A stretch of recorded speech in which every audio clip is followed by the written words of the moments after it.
bro, you closed 100 deals. Like, that's huge. Like, what is that? Like About GCI? like 2.5. Yeah, like $2.5 million, bro. Like, we're talking $2.5 million. I don't want people to watch this and be like, oh, well, if I spent 50 grand a month, I would do this, that, and the other too. Like, we could do 100 million in production. But listen, bro, there's no shame in that. And I think that's loser talk when people say that about other people. I agree. To now have that budget of saying, I'm gonna invest 10 grand every month, that means you're coming from a position of strength, which means that you made some pretty good choices back here. Right. Now here, you're like, okay, well, I'm not gonna touch this, or this is specifically allocated for this. From probably like early to mid 30s, 30 to like mid 40s, somewhere around there. Yeah. That is when you have the opportunity to make all the money and you have the ability to like make that money go to work for you so that you can retire because of the time aspect of money. 100%. But that's also the time where like your kids The kids need you are the most. So like, what do you do? Yeah. What do I do? What is your why? Like, what's your why? What is it?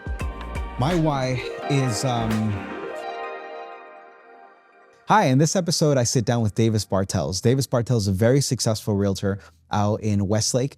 And we sit down and we talk about what he does in terms of investing in leads, how he keeps those leads, how he builds a team to manage those leads, and all while trying to be the best father he can be to his 3 daughters and a husband to his wife, a good husband to his wife.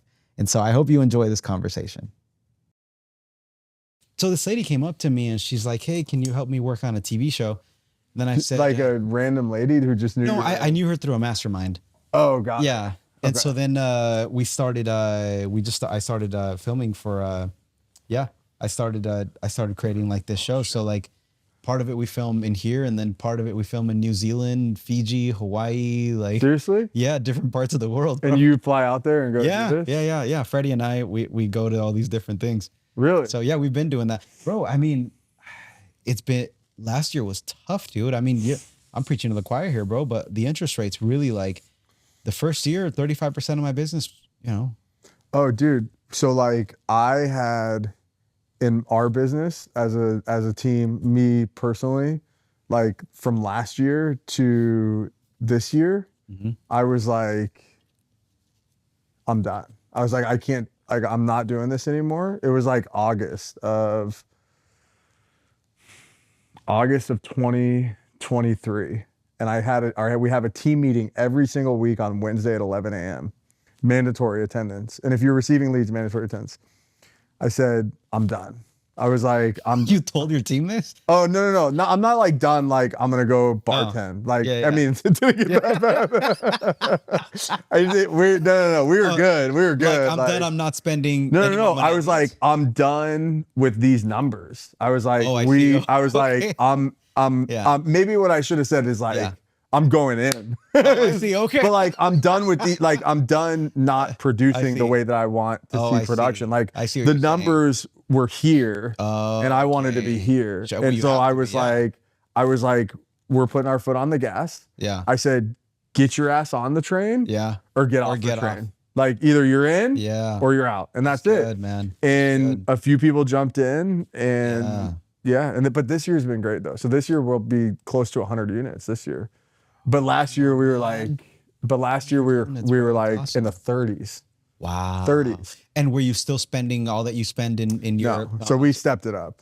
Okay, so that was a big part of it. So, but not like we mail. All right, so we mail. Are we rolling right now? Yeah, bro. Yeah, okay, cool. Which is chill, right? Yeah, it's chill. All right, so we mail twice a month to like. We probably hit like 7,000-8,000 doors in total in mail. How much is that? How much is it? Yeah. It's like, you honestly, man, like, so people are going to laugh. I do these podcasts and it's hilarious. They're like, tell me your morning routine. Yeah. I won't ask you that. And I'm like, I don't know, man. I wake up, I brush my teeth. And I go to work. Scream at my kids for a minute. You chase them around the house, try to get them ready for school. One leg at a time. I try to get a workout in. It's like you see that you go on Instagram and you're like, I do 15 minutes of relaxation. And then I do a hot red light sauna. Yeah, I read a book. I'm like, bro, I'm just trying to breathe. So anyways, so like I'm like the worst example about so many things because like my philosophy has always been just like do so much production. Yeah. That like, who cares? Yeah. Who cares? So maybe, well, okay, with that many flyers, I don't know, maybe like what? It's like $5,000? No, it's not that much. And we get, so like we have partners and stuff. Like, so we have like co-marketers and people who will work with us on stuff. Cause like we're supplying a lot of people with a lot of business, right? 1,000%. So like I mean, I'm probably in it like a few $1,000 a month on just paper mail. But then the crazy thing is so like, so our main audience here is real estate agents, right? So business owners. Oh, business owners. Yeah. I mean, it's really the same thing. It like depends, like in 90% of the time, it's the same thing. Whether you're, you know, whether it's you selling a product to me or it's me selling a product to the homeowner, right? It's the same thing, right? So like, how am I gonna get like, you know, how am I gonna get that exposure, right? Like, how am I gonna get my eyes on it? And like, and I'll just talk about real estate because that's what I know as a real estate agent, and you know, we own a property management firm as well, so it's the same thing. And really, what it boils down to is like, dude, you have the world at your fingertips, electronically and digitally, and it's free. I mean, it's mostly free. Now, if you have money to do it, like then you can, dude, the reach, you know, you can, there's no limits. Yeah. Like you can reach, and that's how we were able to really scale this year, is that like we like threw gasoline on the fire. So you do your print stuff and you've been doing that, but that was like producing the, like you were saying, like the 30 stuff. Cause that's the thing about that. Well, the thing about that, what I've come to see is that when you're investing that and you're sending mailers and you're doing all that, bro, there's not a lot of people with their hands raised right now because of the interest rates. A lot of people are like, I know you're sending me this and I know you exist, Davis. So like when the time comes, trust me, we'll call you, but I'm not selling right now. Like stuff's crazy right now. So this is it, right? So I've got this many people in my network. I don't know, it's this big, like whatever. It's just a number, right? There's 100 people. Let's just call it 100. And on a normal year, on an average year, let's say 8% of those people transact. Okay. So I'm gonna get 8 transactions out of that 100. For sure. Well, guess what? 2023 and 2024 were not average years. So what happened? Like 2% of those people. Yeah. So like I'm used to living on 8 of those 100, right? Like that's what I live on. 100%.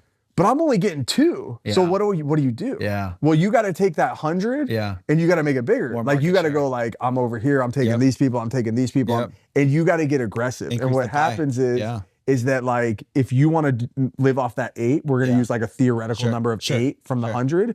Like if you want 8, then you got to work twice as hard, 3 times as hard to make that 8. You got to go from having 100 to now 300, 400. Right. Yeah. And so how do you get there? Your 100, you invested a lot of marketing, like in doing your mailers and doing all that stuff. But you're saying you got to a point, you're like, I'm done having these numbers because it's not sustainable. So then you invested a lot more in online ads, in online leads. Yeah. So we do, we do Realtor, we do Redfin. We're on, I don't know, literally like Zillow. Probably everything, like literally everything. Everything like, you could sign up to. Like literally everything. Yeah. And like, don't get me wrong. Like if you want, like people are, like, I don't want people to watch this and be like, oh, well, if I spent 50 grand a month, I would do this, that, and the other too. Like we could do 100 million in production. And it's like, by all means, absolutely. Well, but our marketing budget, like our ad spend, is under 10,000. We're not I'm not spending like an insane. But listen, bro, there's no shame in that, and I think that's loser talk when people say that about other people. I agree, because it is loser talk. It's like, dude, like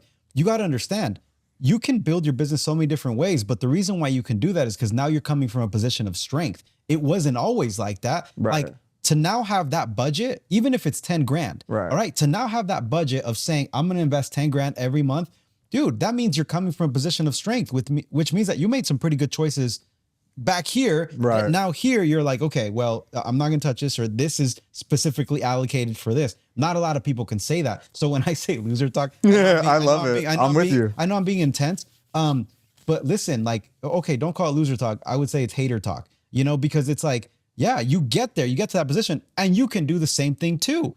Well, but you have to go in steps. Like just because that means that the person that's saying that is probably here along the journey. Well, you can do that too. Just get here, make some wise decisions, work hard, find other ways to save money to the point where you can actually start investing this. Because I'm sure when you first started investing in these things, you're like, if it doesn't work for 2 months, I don't care. This is what I'm going to continue to do, right? Oh, no, you have to know it's not going to work for 2 months.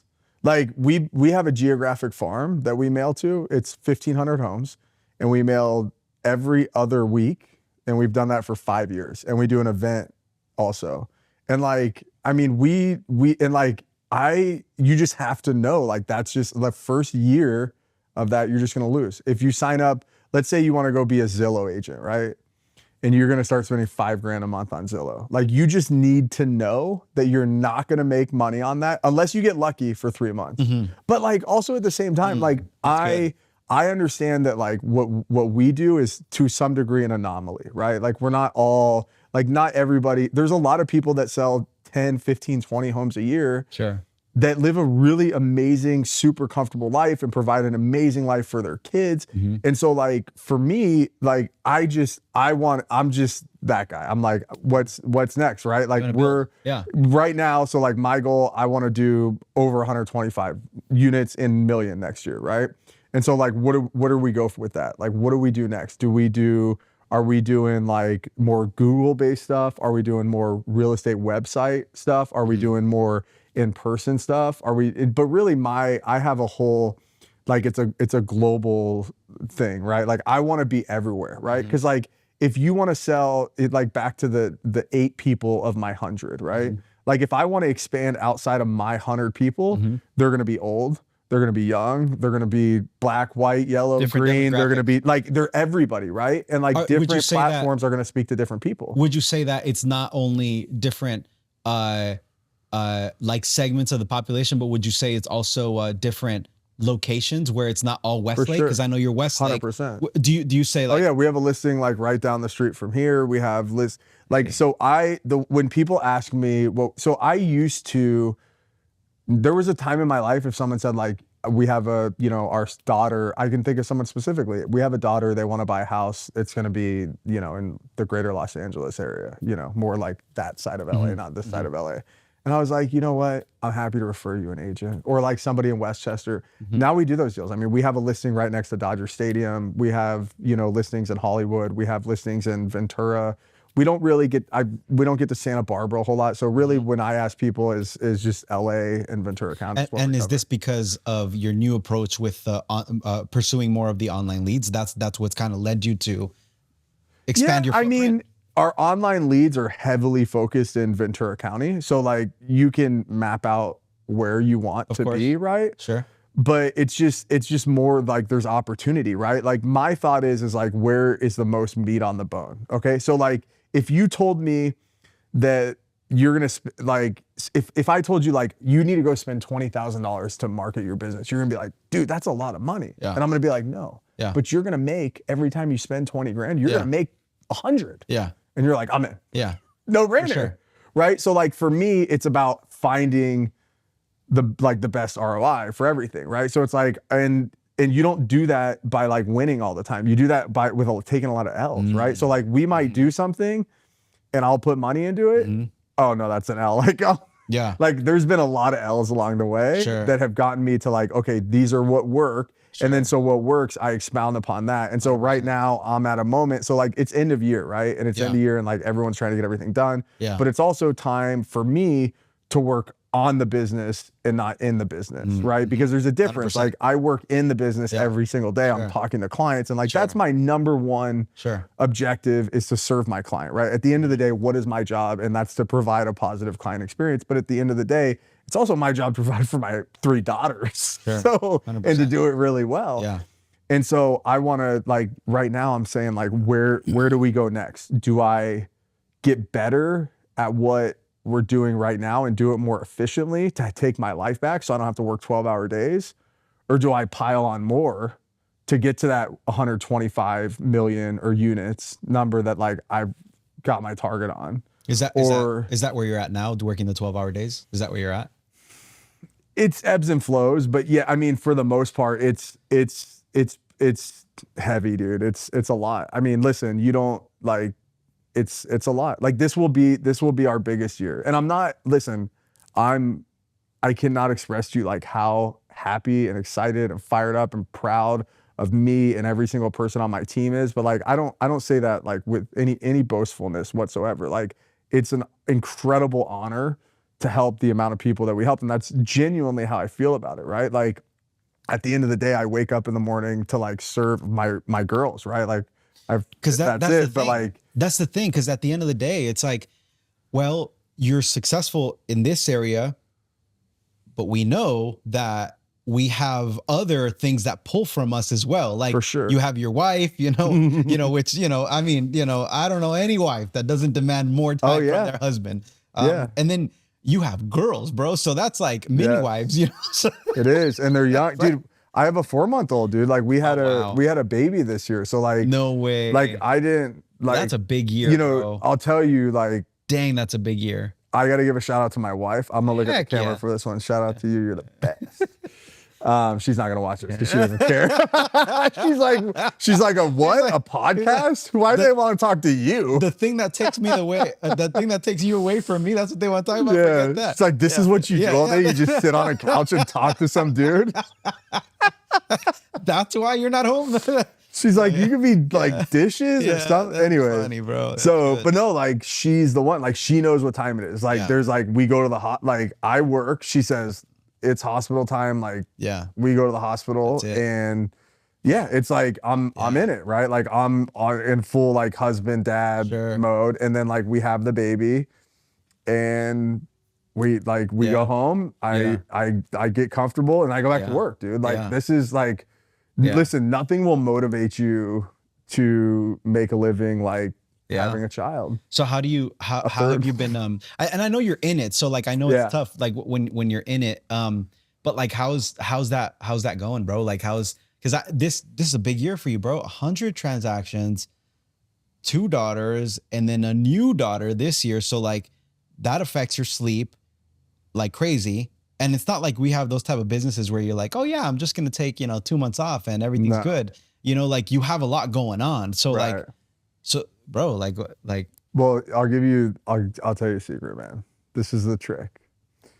You got to hire a night nanny. I wanted to ask you that so bad without asking. Yeah, 100%. Awesome. You got to hire a night nanny. Wow. It's that's it. Well, like, listen, man, like, we're going to go off the rails a little bit. So like women they go and have a baby, right? Like it's literally like a surgical procedure. And then you come home and I've got a 7-year-old and a 3-year-old that are both in school that are, like 3-year-olds and 7-year-olds are like out of their mind. Like they're like wild animals. Like I love my kids. They're unbelievable. But I have 4, bro. They're just crazy. They're super selfish, dude, bro. Yeah. I already knew that. Yeah. They're crazy. They're like all the crazy parts of you. So they're the immature version of us. Exactly. Yeah, the unfiltered version of us. So like your wife just went through like a medical procedure, and like if you went and had a surgery tomorrow, what would a doctor tell you to do after the surgery? Rest. Go home and rest. Yeah. What happens when you have a newborn baby? Yeah, you don't rest. Yeah, you don't rest. Like don't get me wrong. Like I am a helper, dude. Yeah. I'm not a believer. My wife is a mom full time, and that was always how I wanted it to be. That's and the I'm deal. like beyond, I'm like so stoked that that's how it is. And she thrives in that role. And like, I mean, it's a little crazy sometimes, I think, for her. Yeah. But like, she does an unbelievable job, but it's like, they like need a life too. You know what 100%. I mean? And to be able to be up every 3 hours with a baby and then have to have a kid at school at 8, a kid at school at 8:30, you know what I mean? So the reality is like, I want, and like a happy mom makes happy kids. 1000%. And when I come home from work, everybody's happy and like we get to love on each other, and it's like just the whole dynamic. And so like, I want to give that to them. So 4-month-old, right? Yeah. You've had this night nanny for the full 4 We don't months? have her anymore. No, but you had her at least for the first 3. Like 3 months. That's so smart. So this is what we did. So we did smart. The first 3 weeks is 5 days a week, and then she goes to 3 days a week, and then she went to like I think 2 days a week at the end. Yeah. And then she was like, for a couple weeks we were just like, oh yeah, come or don't. Yeah. But now my 4-month-old sleeps through the night. Well, she will sleep through the night, but she also doesn't eat at night. So like the way that you look at it is you can't look at it like, oh my gosh, I'm paying this woman $40, $45, $50 an hour to like sleep next to my baby. Much it is, bro? It's like insanely expensive. But you need to look at it like it's just an investment. I'm just spending this much money. I'm You're allocating. putting a price on sleep, bro. Right. And you don't know how valuable sleep is until you don't have until it. you're dying. Then you're like, I don't Tired. care, 40, There's 50, nothing 80 worse. bucks. Yeah, it doesn't matter. But it's also like it's not even the sleep. It's like it's just happiness. It's right. It's like just contentedness. It's like coming home to 4 smiling faces. Yeah. Instead of like good, man. instead of intensity, right? Okay, so here's an obvious question. First place my mind goes to is, can you trust this person? I mean, you're sleeping For sure. Like, do you hire? Because I know that there's websites. It's funny. I was just having this conversation with someone like a few days ago, and he was telling me there's a website that you can actually hire people through. Yeah. So I think we used the website. That's my wife's department. But I was there for the interview. We interviewed them and we liked them and we met the nurse and she's an RN. Yeah.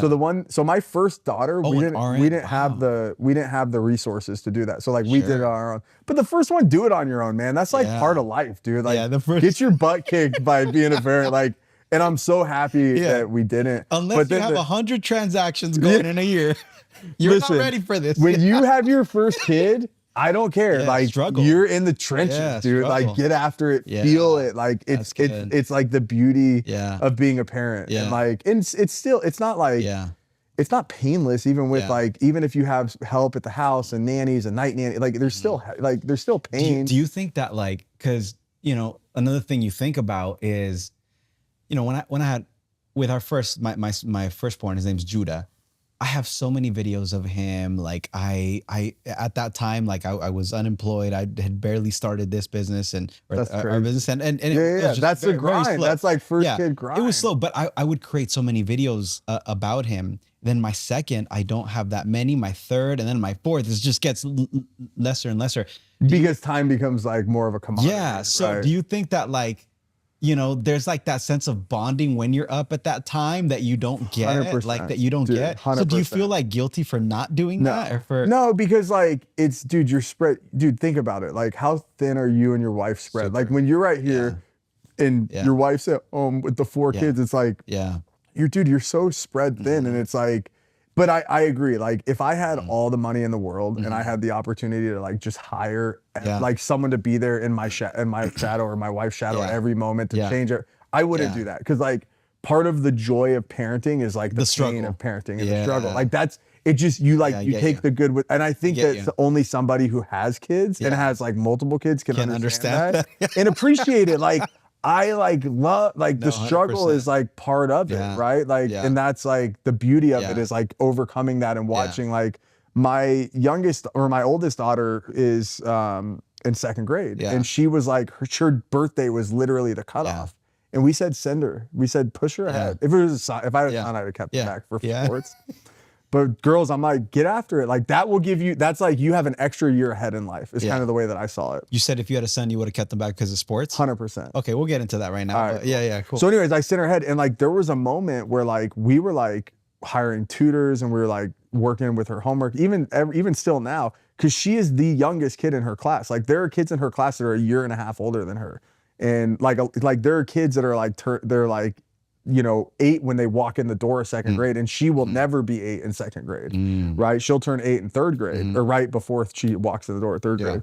Yeah. And so it's like we were like, do we hold her back? Do we do that? And like we like, you go through the trenches and like and my wife like really carries it. But like, and then dude, my daughter is like kicking butt now, dude. Like one of the best readers in the class and like writing, and she loves it, and she reads every night for like 30 minutes, and it's amazing. And it's like Rocky at the top of the, you know what I mean? It's like a victory, and that's I think like an amazing. I've seen such a shift in this generation, bro. Like, when you think about like us when we were younger, for some reason, I don't know what it was. I still don't understand it, but good fathers were hard to find. Right. Like, it's like, it was normal to have a dad that walked out on the family. Like, it's just normal, It's just, that was just like, oh, wait, you think it was more back then and less now? I see it, bro. Yeah. It's like now everybody wants to be a good dad. Like, it's like everybody is like very involved. And it's like, I'm building my business, but not at the expense of, my children. Like, I want to be a good dad. That's because we live in California, dude. It's you like, think that's what it is? I don't know. I mean, I'm with it though. Like me and you I think are probably on the same page. It's like,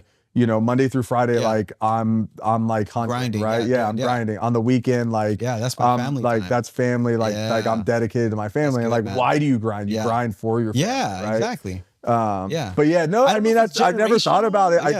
I think it's Yeah. true. And maybe, I don't know, man. I It's never thought funny. about geographical. That's You interesting. think like, well, I'm from Florida originally. Like I Okay. grew up in Florida Yeah. and I moved here when I was a sophomore in high school. So I've lived here half of my life, right?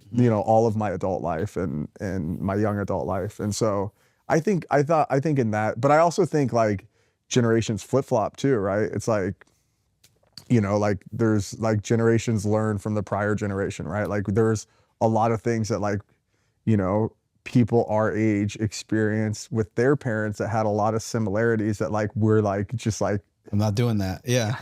like I'm not gonna do that, and then like we change and then we're like the whole other way and then our kids are gonna be like, oh, I'm not gonna do that. So I don't know, maybe maybe it's something that's what like it that. is. Well, I heard this saying. It's like when you're young, you idolize your father, and then you get to the next stage, which is where you demonize your father. It's like everything they do is like wrong, and then you get to the next stage is where you humanize your father. Yeah. So you go through these different it makes stages. sense. Yeah, you go through these different stages, and I think it makes total sense because growing up, yeah, I would just.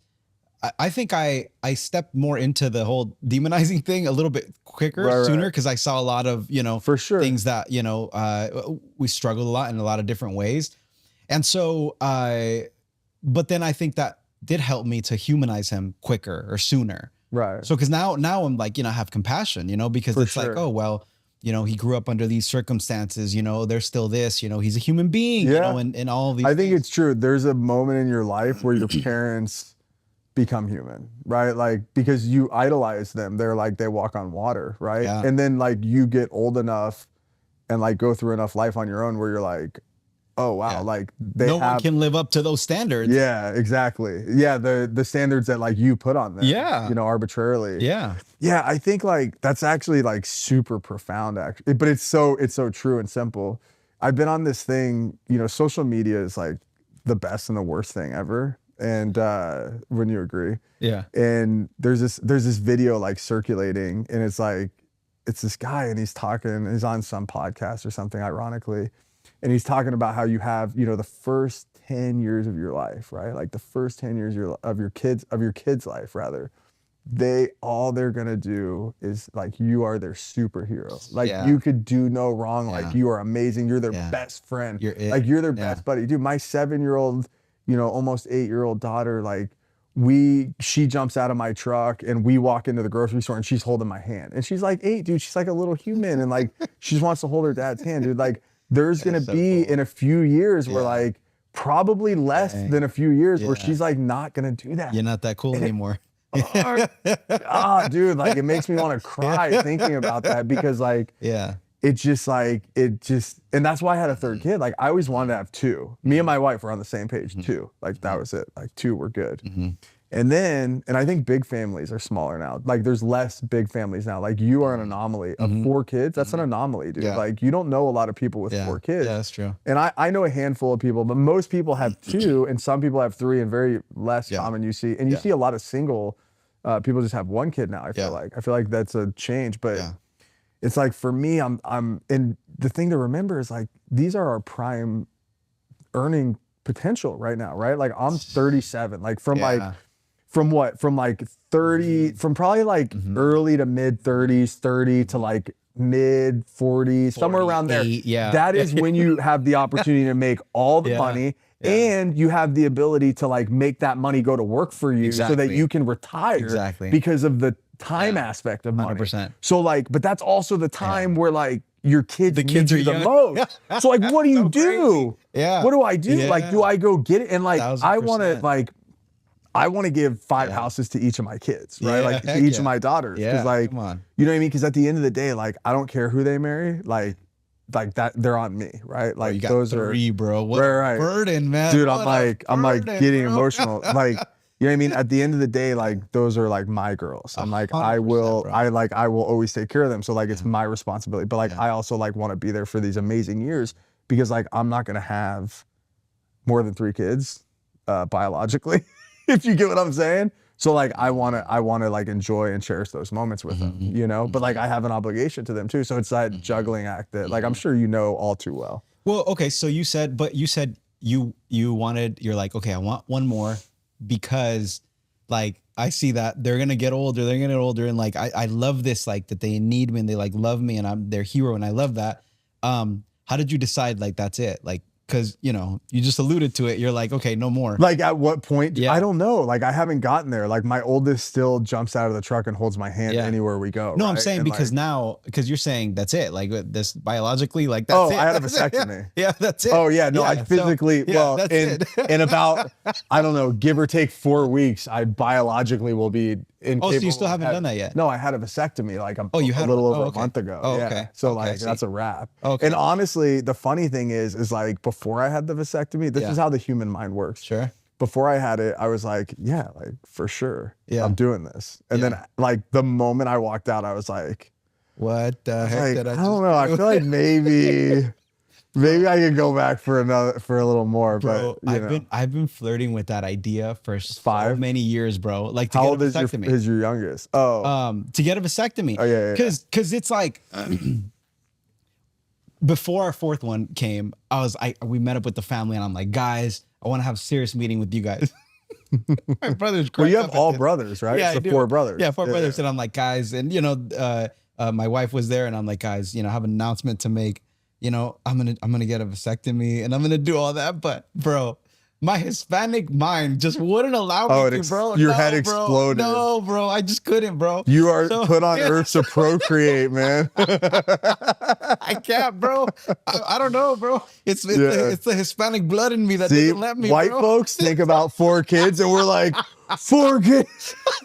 Hispanic people are like, let's go, man. We stop, bro. But honestly, dude, if it wasn't for the physical toll that it has on my wife, right, bro, legit, I would want to like 7, 8, 12, bro. Like the more the merrier. No, I have buddies. Stop. I have buddies that are like, I just will have kids until, you know, I will like let's just keep going. Yeah, that's how I am. Because you know what? And this is everything right here. Once I figured out that I could build as many businesses as I can, and you're right, there is that time. It's like this building season, like in your 30s and your 40s, like you're just, I don't know, especially if you get, you know, pinched with the building bug, like, you know, time about 100%. You look like you got pinched by that same bug too. So, you know, get a taste, I recognize man. it. Yeah. You're like, I can do this. When you figure out that you can do that and also be a good father, so set limits.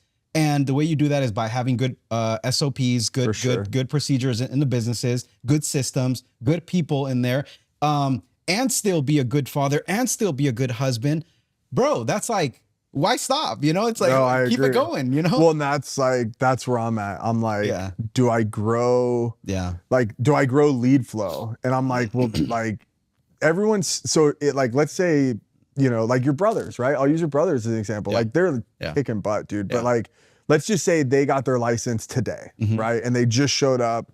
And what is their problem? Their problem is that they have more time than business, right? Like they have 8 hours a day, 5 days a week, but they don't have 8 hours worth of business to do, right? Like they're lucky if they have an hour a day to do, right? And that's a common thing when you're just getting started.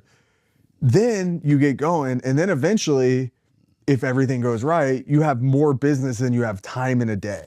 And then that's when you like get, you know, you get more help or you add on or you do all those things that, you know, you get the systems or hopefully you have it. Like I live in the theory of like, if you have it, then it comes, right? Like if you have the systems, if you have the system built out to do 20 transactions at a time, that's when you'll get 20 transactions. I agree with and that. more. Yeah. But if you have the system built out to do 5 transactions, you'll do 3 or 4 or 5, maybe 6 if you're lucky. Right? No, I agree with that. I'm part of this. I'm part of this mastermind community that I joined like 2 or 3 years ago. I saw that there were deficiencies in me, and I needed to grow past them. And so I'm like, well, I need some answers, and I need to get connected and plugged in with people that are way ahead of me. So in this group, bro, there's like people that make 10 million a year, 20 million, 50 million, like there's a lot way more successful than me. For sure. And so just this past weekend, actually, I met with them and I kind of showed them everything. I'm like, look, guys, like, you know, what do I focus on? Like, how do I grow? What do I do? They broke it down to me. They're like, Pablo, right now, basically, because I don't run ads, bro. Like, I don't run ads. No ads. I haven't run ads since we started the business. But you guys do a good job of promoting. Thank you, bro. Otherwise, yeah. Thank you. So right now, with this business, I've built a referral business, $1 million referral business. Okay, that's pretty much what I have. Right. Now, I'm at a point where like, I'm like, bro, like it's too small, you know, like we need to grow. We need to grow beyond this. Like, right. I see that we have a great product. We can totally expand our footprint. We can get bigger. We can like, I have the processes. So what they told me is like exactly what you're saying right now. Right now, I have the equivalent of like mailers. You know what I'm saying? Like we have the mailers business. That's great. Now, if you want to exponentially grow, you're going to invest in ads and you're going to, so like what I'm going to start doing is I'm going to start investing a lot in, on Google ads. They're like, dude, start off with like $5,000 a month. Okay. So start with $5,000 a month, do that. And then expand like that. How they explained it is like, a Google. Are you using a service for it? I'm going to start using Google. Oh, you're going to go direct to through Google. There's a company that we use. So for our other business, the one that Freddie and I own, it's called Create LA. Yeah. We started doing well, it's content creation, but we also started doing SEO, like and oh, really? Yeah, that kind of stuff. So like brand management stuff. Yeah. So that stuff. So I'm gonna start doing I'm gonna start using that service for myself. You know, we do it for others. Yeah. So I'm gonna start using that for myself, and because so it's also that. So it's like $2,500 for them to keep doing that, but then you also need a monthly budget. So it's like $5,000. So in total, it's like $7,500. And I'll bring it back home. But that's a reason one why I'm good sharing. client, really. There's a reason why I'm sharing it. Okay, so 70, because in my mind, I'm like, I want to grow, but at the rate that we're growing, it's only referrals, right? So it's obviously going to continue to grow, but it's just much slower. Now, if I want to grow exponentially, I want to grow faster. Exactly what you did. Spend money on getting online leads. Okay. So now you spend money. You're right. 7,500, bro, that can turn around and provide a whole bunch more. But then you also have to ask yourself, okay, well, they explained to me like this. It's like the goose that lays the golden egg, right? You want to keep feeding the goose. So until that goose gets so fat and like it can't take anymore. What do I mean by that? If your systems right now can only handle a certain amount, you're about to put fuel, like, you know, on that fire and it's about to grow. Now it's going to get to the point where that goose is going to get really big. And when it's like that, it's kind of dangerous because then people have bad experiences, you know, like the photographer show up late or, you know, the stuff gets turned in crappy because, you know, they didn't do a good job. That's happened to me in the past. You dump a memory card? Yeah, you dump a memory card. You remember that? Yeah, bro. I forgave you for that a long time ago, man. It's hilarious though. The goose was too fat. Yeah. And that was 7 years ago, bro. Well, the goose was too fat because I was just growing. At the time, it was a smaller goose. Okay. Yeah. And so you shot that house yourself, actually. Yeah. What you're saying is that I was shooting the house and I had so much going on. Yep. I was too busy and I accidentally formatted that card. So I had to call you back and I'd be like, bro, I feel stupid. Oh, dude, it was the worst house too. It was bad. But it's all good, dude. No, it was bad. It was bad. The reality is like, that's the world we live in, man. It was and bad, like, bro. If you're the type of guy that like can't handle that, bro. But it was bad. Life's hard, man. Get a helmet. You know what I mean? But it was bad. But it was bad. And so what I'm saying is that the systems weren't there because while that's going on, I still have to be a good husband. I still have to be a good father. I still have to do all these things. Right. So then you ask yourself, like, okay, well, is it worth it? Do I invest more money in ads? What all this points back to is what you said earlier is what do your systems have the bandwidth to do? Right. So I guess before investing in ads, the question is, do I have the bandwidth to handle 2 times more of the business? You know, do I have the proper systems in place? Do I have the proper people in place? The people that I have now, should I let them go and, you know, hire new people? Like what is it? So that to me, like, that's where I'm at right now. Well, but like I said, there's like a lot of L's, you know, like oh, do I go hire like a virtual assistant? Okay, that didn't work. They're awful, but I saved money, but like whatever, they're awful. I let them go. Yeah. Does this database work? Does this, like, and you're trying to figure it out along the way. Well, you're talking about a lot of different things. To me, virtual assistants are amazing and I think they're great, but they're only as good as your systems. Yeah. They're only as good as your systems. So I would never hire a person. I would hire a position. So when you create the position, you build systems, you do all that stuff. If that person, like right now, we just had to replace our scheduling consultant, and we found somebody, and then they worked with us for about a week. I asked Shirley, I'm like, Shirley, how long did it take for you to train that person? She said a week of me like training them. I'm like, that's too long. Like if we're investing a week, because we ended up letting that person go. They did something. I'm like, now I'm like, dude, at this new level, I can't handle, like, those kind of mistakes because they're costly. Okay. So now, we've built like manuals, bro, for like all these different things and videos and manuals. Oh yeah. So you just replicate it. Just here, learn. Every position has its whole booklet. Like when I say booklet, bro, like it's a book, and everything that they need to do on a day-to-day basis is written down. It's a series of like what's written down and like videos. So if you want to onboard someone, obviously you go through your hiring process, and that has to be, strenuous as well. They got to climb through a few hoops. And I'm talking about like dumb stuff. This is something that I learned from one of my friends. He says that in his job applications, what he does, especially if it's overseas, because you get like 1,000 applicants. For sure. So what you do is you say, if you're going to submit in your resume, you have them do something dumb. And you have them say like, you have to write the word Nike, just because I'm looking at your shoe. Yeah. You have to write the word Nike on the subject line. And the N has to be capital. You want to see how much they're paying attention. It automatically weeds out exactly the people who are just dumping 1,000 resumes. That's exactly it. So we got these new people. So you put them through that. But then also when you hire them, they have to be smart enough to follow the book and to do all that stuff and to have minimal interface with you. That's actually smart. So you're going through like mainstream to like go and hire them directly through. You're not going and hiring like a VA manager or a company that acts as a consulting firm to like manage these employees, or you're hiring them directly. I think there's wisdom to both. The reason why I go directly is because we know where to find them. We've been doing this for like 4 or 5 years. That's the only way I've done it too, by the way. Yeah. Is like I've hired a manager that is a VA, right? But they're like a VA manager, and then they will hire more for me. Oh, and then you always have to work through that person. Well, no, I will talk to them all individually. Yeah. I don't have any right now, by the way. This was something I ended up unraveling about a year ago. Sure. But I would hire one, and then as I needed new, I would say, hey, I need someone for this, blah, blah, blah, blah. And then he would manage it and then train them for that role and like tee them up in our system. I mean, listen, bro, I had this conversation at length with, he's a realtor. I don't know if you know him, Angel. Oh, Angel Garcia. He was at He does a ton of the VA stuff. Bro, he has like a whole call room, doesn't he? I remember that. He has like 300 people on his payroll. Yeah. VA people. Because in your mind, it costs him like $5,000 a month. Not a little bit more. I'm kidding. If you want a good VA, it depends on the region, right? So if you're, and honestly, like it just depends what you need your VA for. There are VAs, like if you want someone that's cold calling, you probably would want someone here in this time zone, like Mexico. Mexico's a good one. There's a lot of good people there. And like in this time zone, if you want other types of jobs, then you probably go to Philippines. So like the whole world has this different thing. If you want editors, there's a lot of good editors in Vietnam, funny enough. Oh, really? Vietnam has really good editors.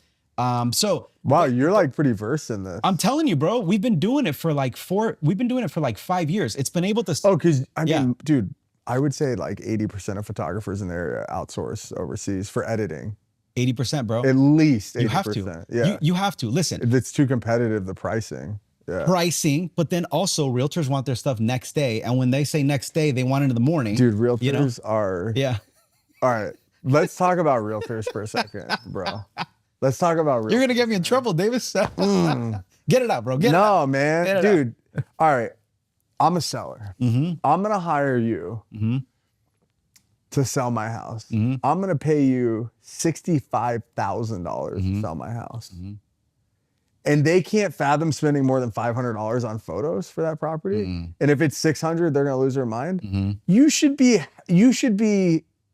thrilled to spend $3,000 on just the initial marketing and the initial marketing collateral on that property. Like that is like exactly it. Like, and $3,000 is nothing. Yep. It's like, it's unbelievable that people, I will see properties that are listed and they're $2 million houses with thumbs in the screen and it from an iPhone in portrait mode. That's like not even an iPhone 16. It's like an iPhone 11. Yeah. It's awful, dude. It's did you know? So like I bought a camera. Yeah. So we own a property management firm. Now the margins in property management are much more different, but property management is more residual based and it's more of a longevity play. And it's the same type of thing of like you guys with like different media companies. Yeah, it's just exactly. It's a natural expansion of something that we already know how to do. But like when you're doing property management, you have to list properties for tenant acquisition. Well, the numbers just aren't there like they are for sales. So hiring and paying for a photographer out of pocket just doesn't equate. So like we bought a camera. Well, guess what, man? As it turns out, shooting photography of real estate is not as easy as you might think. Yeah. So, but it always blows my mind. And like, I am somebody, in fact, if you go on my Instagram, my personal page, there's actually a highlight reel that's best of the MLS. And all it is the last 10 years of me trolling people on the MLS of pictures that are horrible. Either them in the mirror, their thumb, like just like all these things of like just roasting. I'll give you people. a real life example. So I've never owned property. I've only ever, built businesses. This has been my thing. I've rented my entire life. Sure. Okay. And I have 4 kids. So, we have to rent somewhere, decent. Yeah, so, the place we rent is, nice home, but it doesn't belong to me. Okay. So it actually belongs to one of my clients. She's really cool. And it's in her farm area. So this year we're like, no, we have to buy. Like we got to buy stuff. I mean, we're doing too many things around the house, like inviting too many people. And it's like, dude, you need to have your own place, right? Sure. So we're looking, right? And this was like 2 months ago, 1 month ago. You're looking right now. No, check this out. I was looking. looking. I was gonna say congrats. Yeah, about a month ago, I was looking, and the price range where I was looking at is like 1.2, 1.3, right? So, bro, there was a home, the home that we're in escrow right now. Okay, we settled at 1.25. I know, bro, it's huge. It's big deal. 1.25. Honestly, bro, the lady that whose farm that is, I told her like, hey, I'm an escrow for this property like that. It's a nice area. Okay, I don't know how familiar you are with the valley, but it's in the Northridge. It's like on Devonshire. Yeah. Kind of in front of the Devonshire and what? Okay, you know where Chaminade Middle School is? Yeah. Yeah, so like right there, that area. Okay. It's just a nice area. Yeah. No, it's like a good place to be. Nice little suburbs, very safe, very, very, very nice area. So this realtor had listed the home, crappy pictures, the thumb, the thing, them in the shot. Bro, they didn't stage the property. Dude, that's a gold mine when you can find properties like that. Bro. And where the evidence was that there was another realtor that I also know, same, like the specs, actually this home was 500 square feet bigger than the other one that this realtor, he did the staging, he did the photos. He basically, because he got the money for it. He did a good job and he got him top dollar. He got him top dollar. But you don't want to buy that house. No, but I didn't buy that house. Why would you pay top dollar? Go buy the property where the thumb's in the photo, they're in the mirror, there's shadows in every picture, there's no staging, the furniture. Dude, that's what I tell our buyer clients. I'm like, I will tell you, like, this is hilarious. So people will call us. We get like a ton of leads every day. And this is, I want to buy a short sale or a foreclosure. I'm like, okay, well, real estate prices have increased about, I don't know, 70% in the last 8 years. So you're probably not going to find a short sale. The likelihood if someone is in foreclosure, they probably have a few $100,000 of equity that they're probably not going to let to go to the bank. Right. But what you're really looking for is a value. You really want to buy a house under market. That's what you want. Yeah. When somebody says I want to buy and it's like like agents who take leads will laugh when I say that because it's nonstop. Or to be a little bit off topic, it's like people will say, "Oh, I found a piece of land for $60,000 in Thousand Oaks and I want to develop it and build a manufactured or a prefab home on it." And I'm like, okay, dude, listen. If you could buy a $60,000 piece of land, put a $200,000 prefab home on it, and then it was miraculously worth $800,000 when you were done, don't you think that there would be 500,000 people in line doing that? Yeah. Like, you did not just crack the code of real estate. I'm sorry. Yeah. Anyways, but that's one of the strategies that we'll use for buyers is we'll say, look for the house that like gives you the ick. Sure.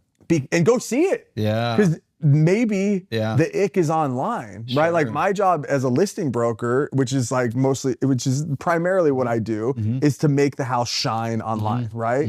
But as a buyer's agent, I'm on the other side of it. So I know what works on the list side, and I'm going to say to my buyer clients, hey, look, these are the opportunities, and there's a million opportunities out there, and you just got to know what to look for. 100%. Yeah, and you did it, because like you're in the grind, you know what it is. Yeah. No, so I mean, I'm so blessed, but I say that to point out the fact that absolutely, if you don't do your job right, if you don't invest in the marketing, and if you don't invest in your systems, if you don't take your business like an actual business, I think that's why, when I have these conversations with people outside of the real estate industry, and I tell them all that, there's like a huge resentment that people have towards realtors, because they're like, what do realtors do? They're going to get replaced by AI and all these different things. Of course. But they bring up a good point. And I think why it is because the people that do it this way, the other way, I think most people know that type of realtor and they don't interface with this type of realtor, And so when you evaluate and you're like, that's all they did, that's all they're doing, like, have AI just figure out all the contracts, push a button and hit buy now. And listen, dude, put that person in front of me. I'm not even going to try to close them.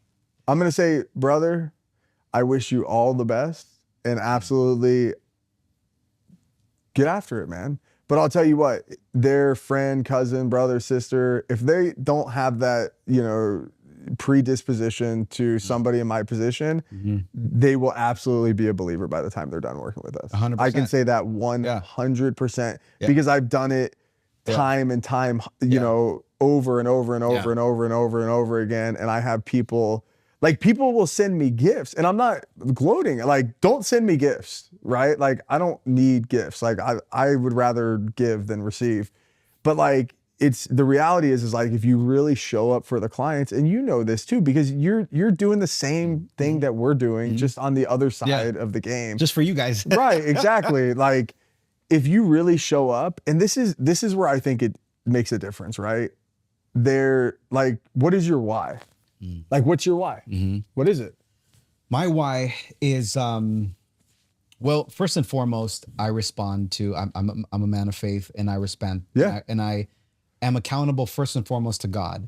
So the way that I live my life is I ask God through prayer, through reading the Bible, as I say, is this my assignment? Like, is this what you want me to do? Is this business, do I have the grace for it? Because my why is I want to do what's right before him. And what I've gotten is that, okay, well, there's an order. So first I need to, like, he's going to hold me accountable to being a good husband. Right. Okay. So if I'm over here talking about this vertical, but it's going to, it's going to harm my relationship with my wife, because that means that now I'm like totally here and I can't be here. And that's not it. Then that's not, and then second, like, I need to raise up the next generation, which is my children. Okay. So if this vertical is going to mess that up, then that's not it. So so my why is like, it's bigger. It's like, it is my wife, it is my kids. But it's, God, obedience to God. Yeah. Which is like, right. I'm not religious, you know what I mean? But like, I love that. Sure. Like, I would consider myself spiritual, not religious. Right. Yeah. And like guys like you. Me too. Yeah. Really? Yep. Really? Okay. Yep. And like guys like you and like people that I know who are good men of faith, and like we could probably name a few. What do you mean by spiritual? Spiritual, like I don't believe in a type of God. I don't subscribe to this is what God is, right? I subscribe to like just an overall spirit of the universe, if you will, right? Like if you really want to get in, like you want to know? Bro, go ahead. Yeah. All right, let's do it. So like, I don't believe like in prayer that like somebody's listening to me, right? I believe that there's a power in prayer. Sure. But like, I don't believe, and I believe that prayers will be answered.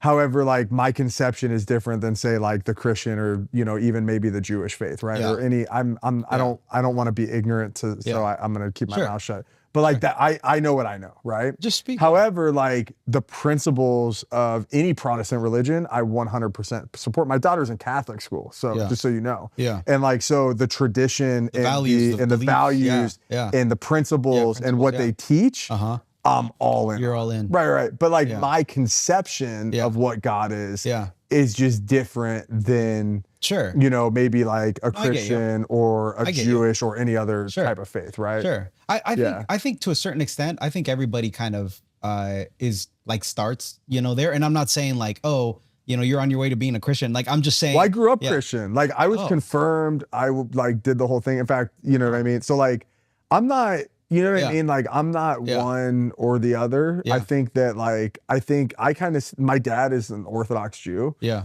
Very devout. And I have a tremendous amount of respect. I actually met your dad before I met you. Yeah, you did. My dad, because you shot a house that he was selling for himself, the one in Agora. Well, he was our client. Like he, Did he get out of real estate? So no, he moved to Florida. Oh, no way. Yeah, but he still no sells he stopped out calling us.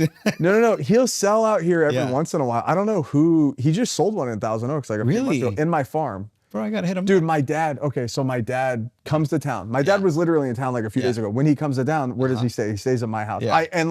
I press him. I'm like, come stay at my house. Like, don't get a hotel. Like, I have a guest room and like there's plenty of room and my kids are there. I was like, come stay at my house. Yeah, be a grandpa. Yeah, right. Like, come do the thing. Like, come grind it out with us. And anyways, so he comes to my house one time and he's like, I'm going, while I'm in town, I'm going to this house to like list it, right? Like I've been talking to him on the phone. He teed it all up. Sure. And I was like, oh, no kidding. Where is it? And he's like, it's actually a funny story. And I was like, well, why is that? And he says, well, it's in your farm. And I said, what? I said, how do you even know? Like me and my dad talk business a lot. Like me and my dad are wired the same. Is he like a mentor? Oh, dude, my dad was 100% my mentor for the first 7 years in the business. My dad taught me everything. And like, if I had to give it up to like one person who made me like the person that I am and like driven the way that I am, it's like my dad. But you're like wired, like there are things like you get wired a certain way. You know what I mean? Like when I was a kid, like people used to ask me like, what do you want to do? And I'm like, I want to do what my dad does. You know what I mean? Like, cause I just saw my dad and like the intensity, and my dad's always been like an entrepreneur and like starting businesses, doing things. Real estate was just like the natural next step for him. And he's actually mostly moved on and he's actually in the real estate lead generation business now, doing lead generation. And he's one of my platforms. Yeah. I hire my dad as one of my lead gen platforms. No way. Yeah. That's awesome. So it's kind of cool. And it's actually a great platform and it's a seller platform too.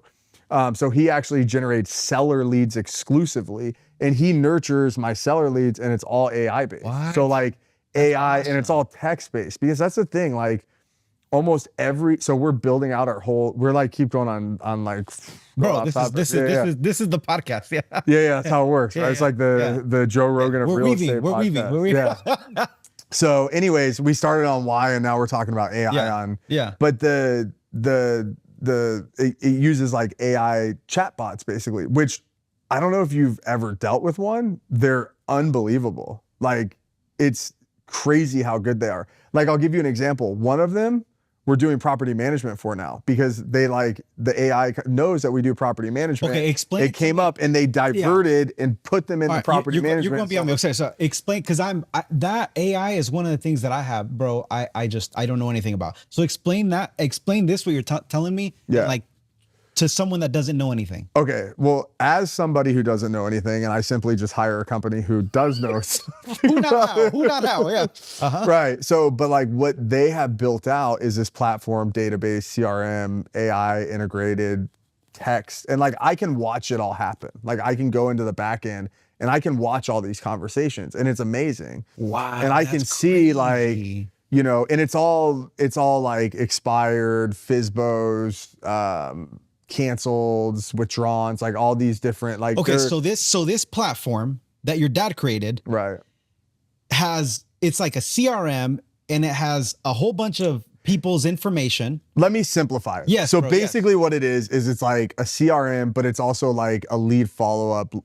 So like they input the leads, they buy the leads and they input them in the platform. Who's They're all they? seller leads. So that the lead generation company. The company, right? okay, So got like it. my father's company buys them and uploads them into the system. Okay. Then they take these and they have their contact information, or they gather their contact information and then they put them on campaigns, right? But it's not like a, hey, Aaron, Yeah. nice to meet you. And then it's not like an automated campaign, right? Yeah. Because you don't know how somebody's going to respond to something Sure. real time, right? So it's all AI. So the AI is having the conversation and it will take it to a certain point to where it will say, Crazy. Pablo, it's time for you to have a conversation with this person. It will get it to a point and the AI will actually schedule a call.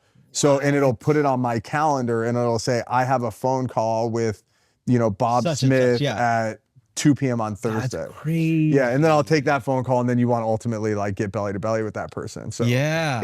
we just started probably about he was in town like Yeah. a couple months ago Yeah. and we like started ramping up. They have to build it out. Yeah. It's all territory based. It's still beta right now. I can't buy my territory, by the way, because my dad sold it to somebody else. I'm like, Dad, kick their ass off the platform. I'm your son. You can't give me Westlake Village? And give it to me for half off. Right? I don't even care. I'll pay double. Get them out of my area. That's too funny.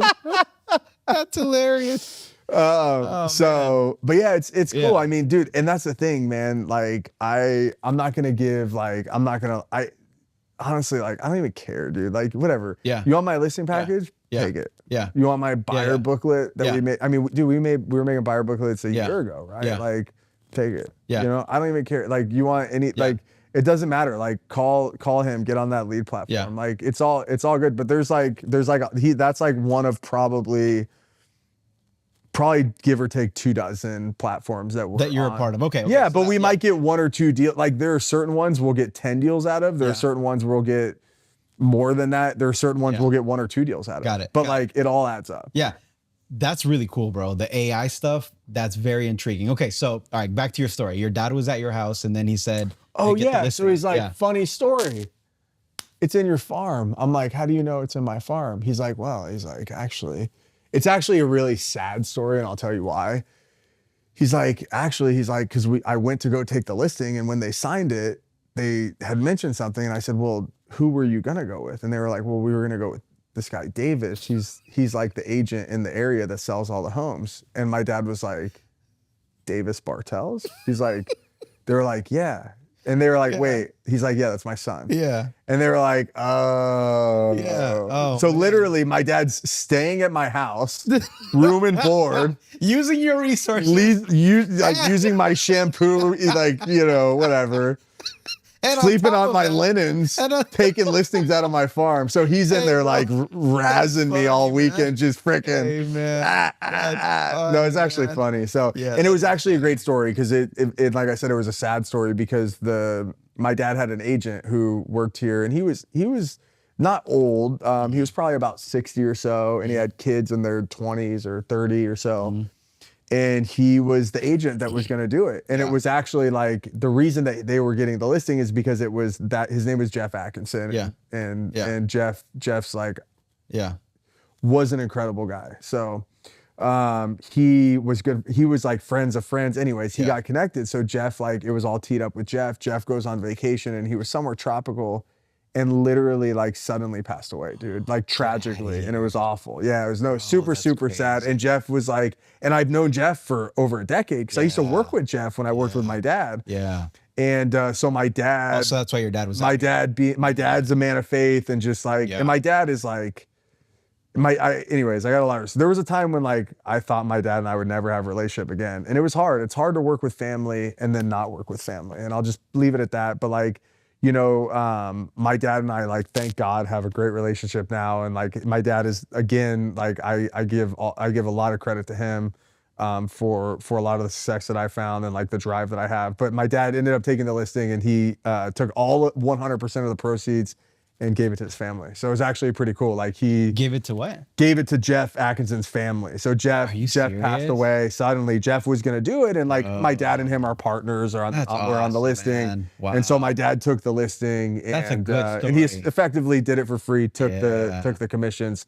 and gave it to his family to help take care of like you know the costs. And Yeah, whatever. so it's actually like it was pretty cool that he like you know what I mean. So at the end of the day, like that's one listing Yeah. that I'm like you're okay. not You're mad okay about. missing out on. Yeah, exactly. It's all that's so cool, because it man. went to something, and honestly, like had like not that I'm some great guy. I mean, I only can try so hard, but like you know, like I honestly like he did the right thing. Like I would have been compelled to do the same. But you're saying that you got a lot of these values and these principles growing up. You're saying you grew up in a Christian home, because that's originally where we had this conversation. So so you're saying that your dad is still this way and he like keeps going, you know, and so my dad is an Orthodox Jew. Yeah. My dad, I was raised in a Christian home, right? Like I was raised like we used to go to like Southern Baptist church. Like I grew up in Florida, man. Like we used to go to like it was actually crazy. Like we used to go to like all black Southern Baptist church. Like the music was like insane, dude. It was crazy. like it was sick. And I have vague memories from being young, like and when I was like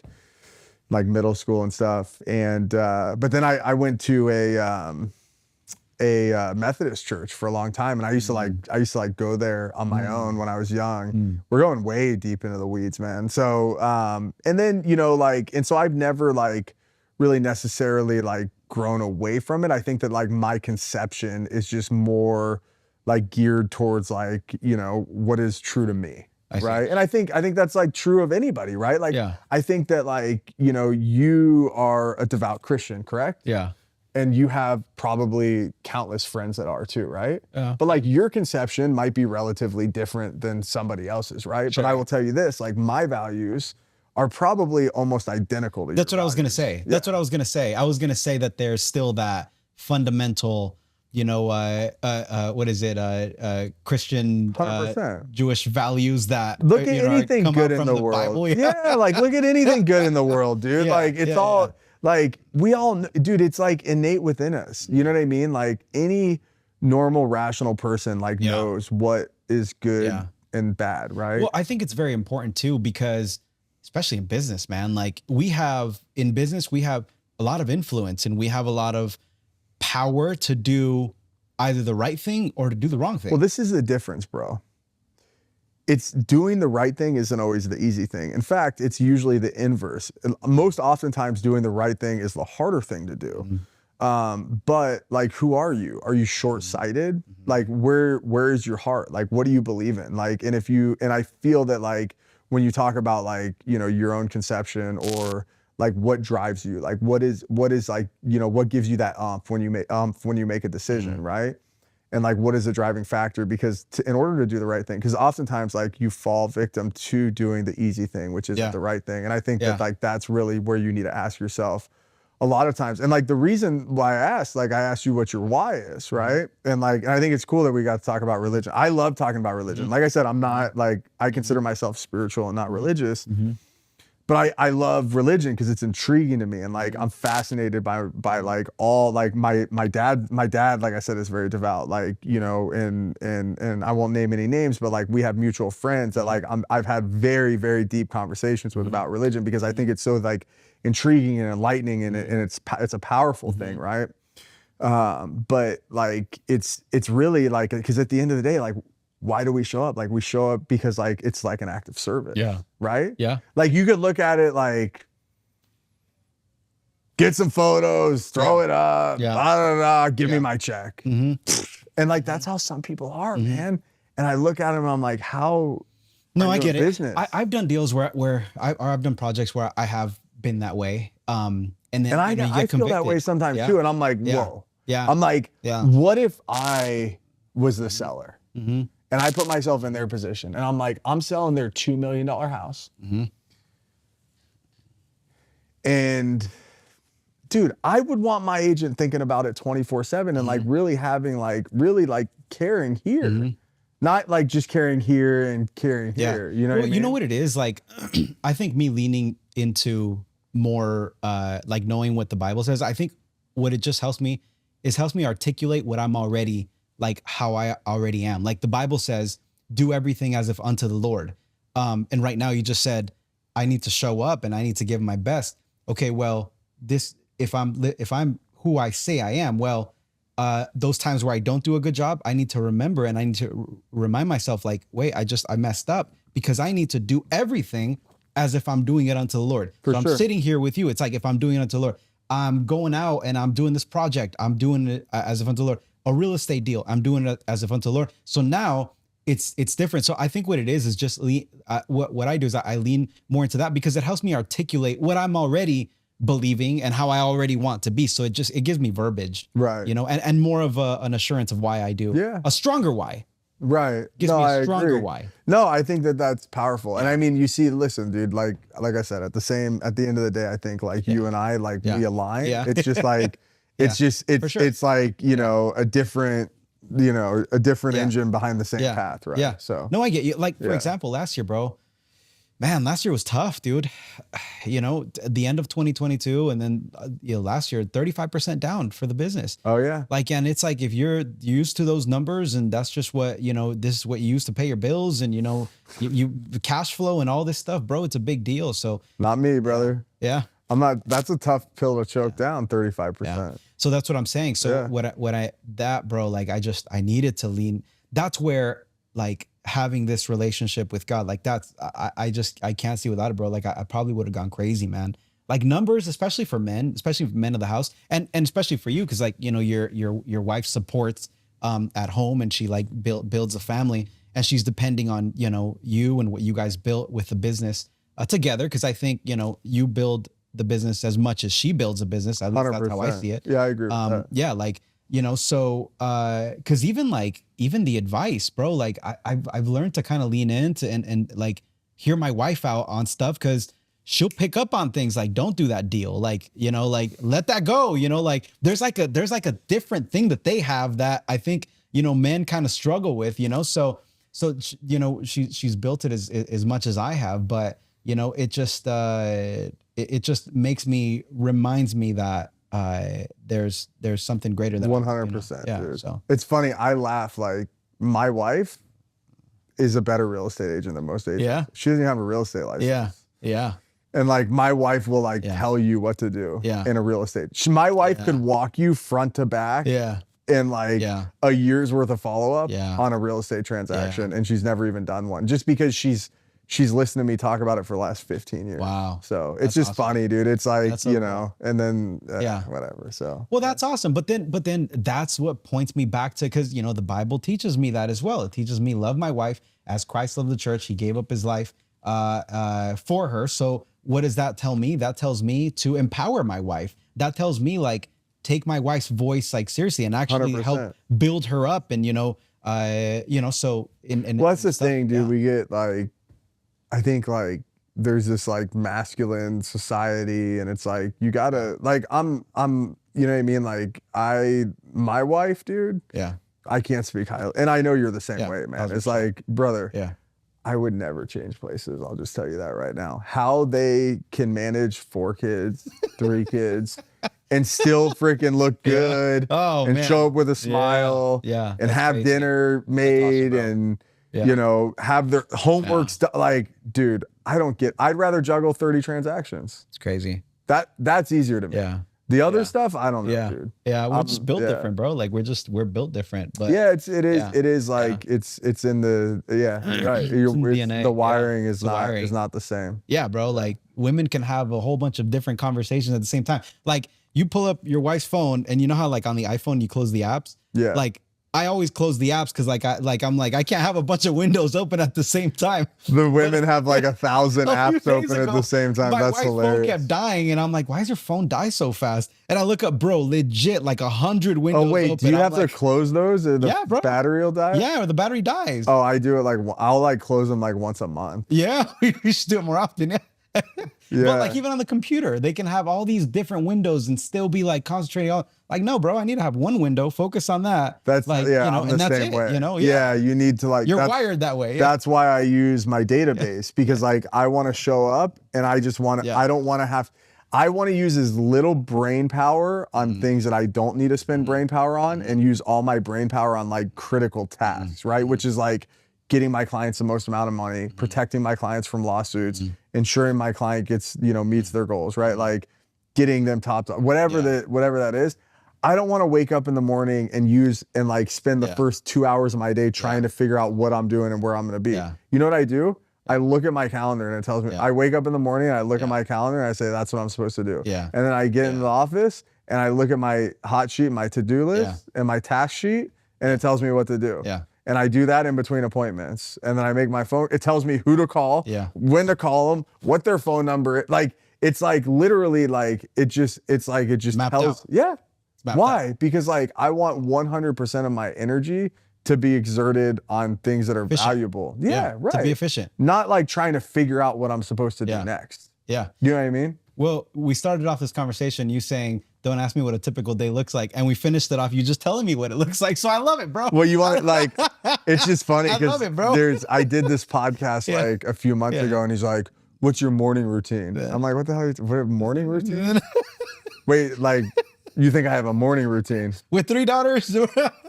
Like, my morning routine is I open my eyes and I brush my teeth. And then whatever happens next, baby. It just comes up. It's because, you know what? I think, and we'll finish off with this. I think what happens is that a lot of people are like, maybe in their building season, or maybe are kind of new to it. And they see other people that have been doing it, are successful at it. And they're like, well, just tell me what to do. Yeah. But there's not one clear cut a thing. Like, it's like, it's a life. It's like right now we just talked about, bro, you closed 100 deals. Like, that's huge. Like, I don't know how many millions like that is, but like, what is that? Like about GCI? 100. Yeah. It was 100. So what is GCI? Like 2.5. Yeah. Like 2.5 million, bro. Like, we're talking $2.5 million. We just had this conversation. All right. You know how to make $2.5 million? Do that. Right. All right. Well, on top of that, be a good husband. Okay. Show up for your wife. On top of that, start crying when your daughter doesn't want you to hold her hand anymore. Yeah. Which is the real deal, man. And on top of I almost did just talking about it. Yeah, I know. Well, and on top of that, like, show up to your even extended family, like, so you see, it's like, it's this whole life, that's right. It's beautiful, bro. Like that, but that's all part of it. It's not just, let's be a eight-figure entrepreneur. No, man, it's like, it's this whole life, a beautiful life, mixed in together. They call it work-life balance, but I hate that. I hate that term. Don't you hate it? Me too. But it's true. It's like, I'm like, work-life balance. Like, get it out of here. I don't want to hear about the work-life balance. But you're right, dude. It's like, that makes sense if you look at your life, like, as a whole. Like, if you have the ability to be able to have the vision to be like, okay, work-life balance. Do I have good work-life balance? Okay, well, let's zoom out and look at the past 10 years. If you're thinking work-life balance in one day, you're going to get so frustrated because you're like, what did I do today? Did I spend equally amount of time with my wife, equally amount of time with this? Bro, that's impossible. Dude, I'm trying to get I want to see my kids in the morning for 30 minutes. Yeah. I want to see my kids at night for an hour, 2-3 hours, maybe Good do something, time. maybe go to dinner, bedtime. Yeah. And then on the weekend, I want to spend 80% of the time with my family. Yeah. Right. 100%. You know what I'm saying? And that's perfect for me, dude. I love that. It's amazing. And then and then for me, a big thing is my wife and I for a long time, once a week date night locked in. That's Tuesday night, every week. Good. And it's a mandatory. Yeah. And that's I cannot say how hugely instrumental that is into having I am so grateful to have an unbelievably good relationship with my wife and awesome, on every level. And I think that's a huge component of it too. So I mean, I don't that's a small component of it, but it is definitely a bro. It's an insurance policy. Yeah. Why do you buy an insurance policy? Yeah. Because you want to protect, right? Date nights is an insurance policy. Well, dude, it keeps your relationship young, man. Yeah, it's marriage becomes a business after so long. And it's true. No one wants to be in business with each other. Have a little intimacy and a little excitement and something unexpected and something fun and you know what I mean? Bro. So you gotta have the spicy stuff. Yeah. You gotta, bro. Heck yeah, man, of course, bro. Yeah. That's what I'm saying. It's this whole approach to life, not just so linear and so Yeah, I agree. Business. No, business. Grow your business, but not at the expense of, I was gonna say something dumb. I Never wish mind. you would say Never mind. Yeah, yeah. Grow your business super, super crazy, but not to the point where your wife doesn't want to have sex with you because you're not around. There you go. That's the best. That's, There you go, bro. Mic There drop. you go, bro. I knew it. Yeah. That's it. That's how you end it, bro. That's it, bro. That's how you end it. Bam! All right, guys. Peace out. Yeah, I love it, dude.